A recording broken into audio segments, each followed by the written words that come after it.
कि हम अगर बीमारी के लिए कोई उपाय करें तो कौन सी प्रदोष पर करें, और लक्ष्मी के लिए कोई उपाय करें तो कौन सी प्रदोष पर करें। तो अच्छे से सुन लेना भाइयों, शुक्ल पक्ष में जो प्रदोष पड़ती है वो लक्ष्मी की वृद्धि के लिए होती है, कृष्ण पक्ष में जो प्रदोष पड़ती है वो रोग और बीमारी को मिटाने की होती है। तो जितने उपाय आपको प्रदोष के बताए जाते हैं उस हिसाब से आप करो कि शुक्ल पक्ष की प्रदोष है तो लक्ष्मी का कोई उपाय करना है तो हमें शुक्ल पक्ष की प्रदोष पे करना है। अगर हमें बीमारी से निपटने का कोई इलाज करना है या कोई उपाय करना है तो उसको कृष्ण पक्ष की प्रदोष पर करना है।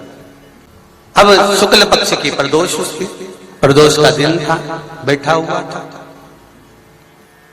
मान लो अगर कहीं आप कोई नौकरी के लिए अप्लाई कर रहे हो, लॉकडाउन में सर्विस छूट गई, कई लोगों की छूटी,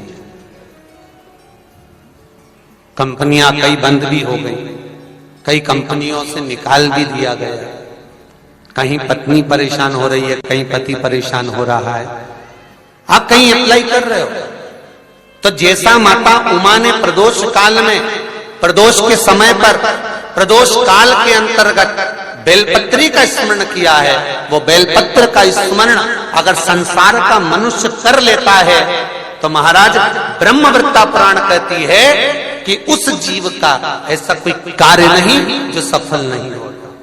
महाराज मेरा निवेदन रहेगा, किसी एग्जाम में आप बैठ रहे हो, इंटरव्यू के लिए जा रहे हो, किसी कार्य के लिए जा रहे हो, नौकरी नहीं लग रही, सर्विस नहीं लग रही, तो महाराज तांबे के कलश में 11 बेलपत्र को रखा जाए और तांबे के कलश में 11 बेलपत्र रखकर उसमें 11 सफेद पुष्प को डाला जाए।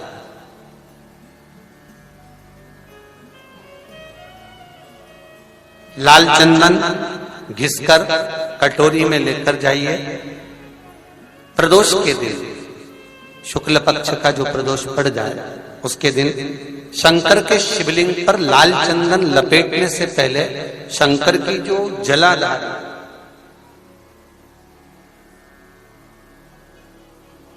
महाराज ये शिवलिंग है, ये शिवलिंग है और ये पूरी गोल और ये चरण, ये जलाधार, ठीक है।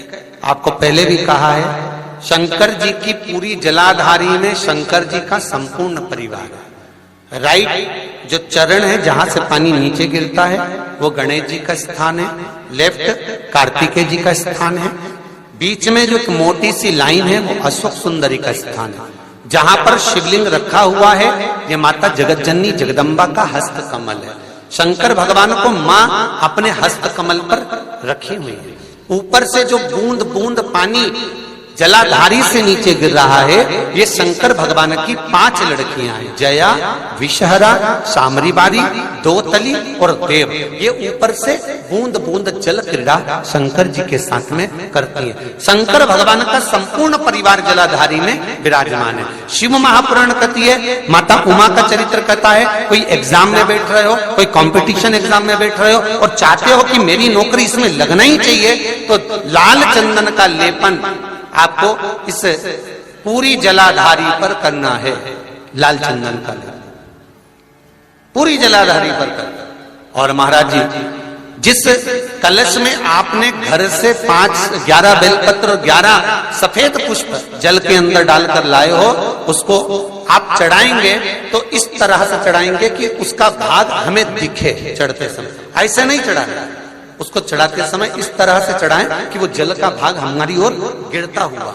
महाराज जब आप वो समर्पित कर दें बेलपत्र पुष्प आदि सभी चीजें, उस चंदन का एक थोड़ा सा भाग पूरी जलाधारी पर हाथ फेर कर अपने दरवाजे पर आते आते उसका स्पर्श कर दें। जिस दरवाजे से आप एग्जाम देने के लिए जाओगे, जिस घर से आप जाओगे अपने घर के किसी भी दरवाजे पर उसका हाथ लगा दें या कोई स्थान को छू लें।